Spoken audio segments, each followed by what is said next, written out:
ৰাষ্ট্ৰই সদায় দুখীয়া দৰিদ্ৰ জনগণৰ দুখ দুৰ্দশাৰ কথা ভাবিব লাগিব আৰু হিমন্ত বিশ্ব শৰ্মাই এইটো কথা স্পষ্ট কৰক যে হিমন্ত বিশ্ব শৰ্মাই যিসকলক বাংলাদেশী বুলি কয় যদি তেওঁলোকে বাংলাদেশী হয় তেওঁলোকক আকৌ ক্ষতিপূৰণ কিয় দিব লাগে বাংলাদেশীৰ একমাত্ৰ ঠিকনা হ'ব বাংলাদেশীক কোনো ক্ষতিপূৰণ দিয়াৰ কথা নাই হিমন্ত বিশ্ব শৰ্মাই সদায় দিচাৰিতা কৰে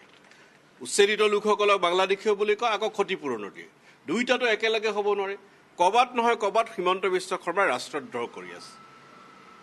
হয় স্বদেশীসকলক বাংলাদেশী কোৱাটো এটা ৰাষ্ট্ৰদ্ৰোহী আৰু যদি কোনোবা বাংলাদেশী হয় সেই বাংলাদেশীক ক্ষতিপূৰণ দিয়াটো সেইটো এটা ৰাষ্ট্ৰদ্ৰোহ চাওক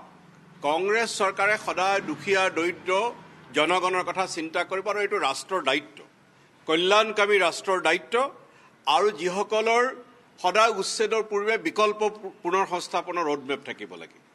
বিকল্প পুনৰ সংস্থাপনৰ ৰোডমেপ নোহোৱাকৈ কোনো ধৰণৰ উচ্ছেদ হোৱা উচিত নহয় আৰু যিসকল ভূমিহীন লোক সেই লোকসকলক মাটি দিব লাগিব